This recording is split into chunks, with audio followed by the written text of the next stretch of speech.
एक समय का वृत्तांत है कि भगवान शंकर तपस्या में बैठे हुए थे। उसी समय उनके तप से इंद्र ने भयभीत होकर कामदेव से प्रार्थना की कि हे कामदेव, आप मेरे कार्य के लिए कैलाश पर्वत पर जाएं और भगवान शंकर की तपस्या को भंग करें। इंद्र के ये वचन सुनकर कामदेव ने कहा, हे इंद्र, शंकर जी से शत्रुता करना अपनी मृत्यु को आह्वान करना है।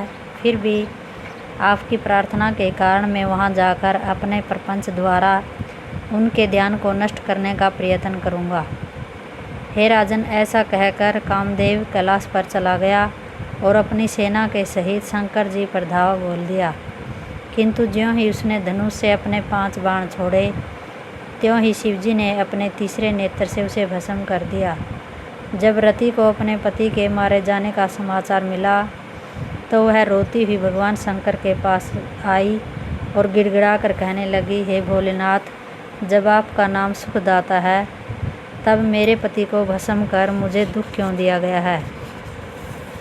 हे दयालो, मुझ पर कृपा कर मेरे दुख को शीघ्र दूर कीजिए।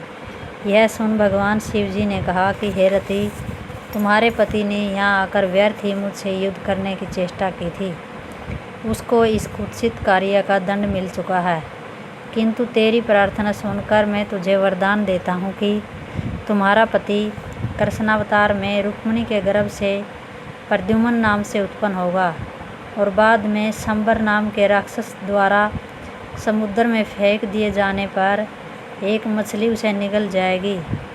परंतु जब यही मीन शंबर के घर ले जा जाएगी तो मीन को चीरने पर उसके पेट से वही निकलेगा और वहीं उसका लालन पालन होगा। इसलिए अब तू शंबर के घर जाकर दासी का कार्यभार संभाल। इसके बाद वह उस राक्षस को मारकर तुझे भगवान कृष्ण के पास वृंदावन में ले जाएगा। भगवान शंकर के यह वाक्य सुनकर रति शंबर राक्षस के वहाँ दासी का काम करने लग गई।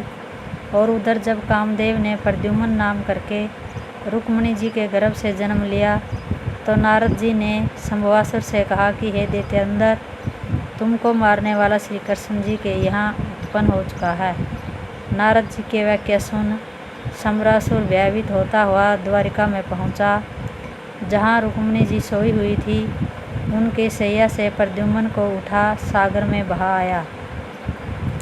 तत्पश्चात शैया पर प्रद्युम्न को न पाकर रोहिणी ने विलाप करना आरंभ किया तो नारद जी ने वहां जाकर उनको धैर्य देते हुए कहा कि आप किसी बात की चिंता न करें, उसको शंभवासुर ले गया है, सो वह शीघ्र उसे मारकर रति के साथ यहाँ आ उपस्थित होगा।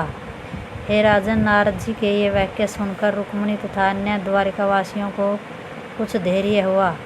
वे प्रद्युम्न के आने की उत्कट लालसा में दिन व्यतीत करने लगे। जिस समय प्रद्युम्न सागर में फेंका गया उस समय उसे एक बड़ी मछली निगल गई। तब कुछ मछली पकड़ने वाले वहां आए और उस मछली के साथ अन्य मछलियों को पकड़कर बाजार में ले गए। इसके बाद वह मछली शंबर के रसोइयों द्वारा खरीद ली गई। जब चीरी गई तो उसके पेट में से एक अत्यंत सुंदर बालक निकल पड़ा। जब यह खबर शंभवासुर को हुई तो उसने उस बालक को पालने के लिए अपनी दासी को दे दिया और उसने भी महादेव जी के वाक्यों का स्मरण कर उसे कामदेव का अवतार प्रद्युम्न समझकर प्रेम से पालना आरंभ कर दिया।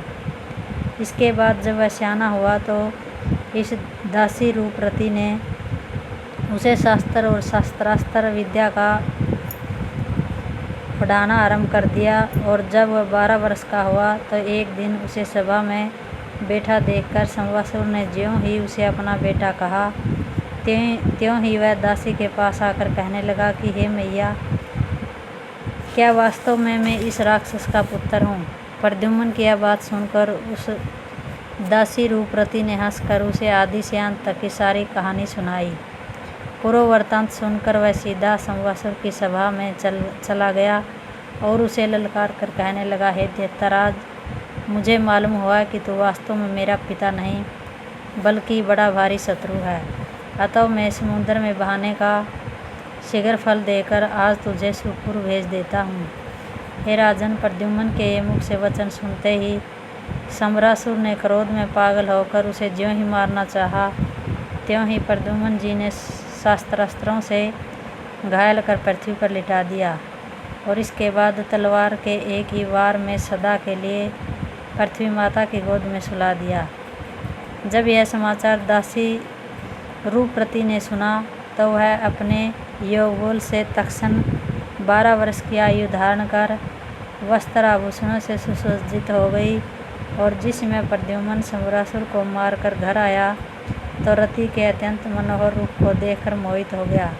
हे राजन, तत्पश्चात जैसे ही रति को साथ लेकर प्रद्युम्न द्वारिकापुरी में पहुंचा, नारद जी ने श्री कृष्ण और रुक्मिणी जी से उनका पूर्व परिचित करा दिया। इसके बाद याचकों को बहुत सा द्रव्य वस्त्र बांटे गए और समस्त द्वारिकापुरी में नाना प्रकार के मंगलाचरण किए गए। जय श्री कृष्ण।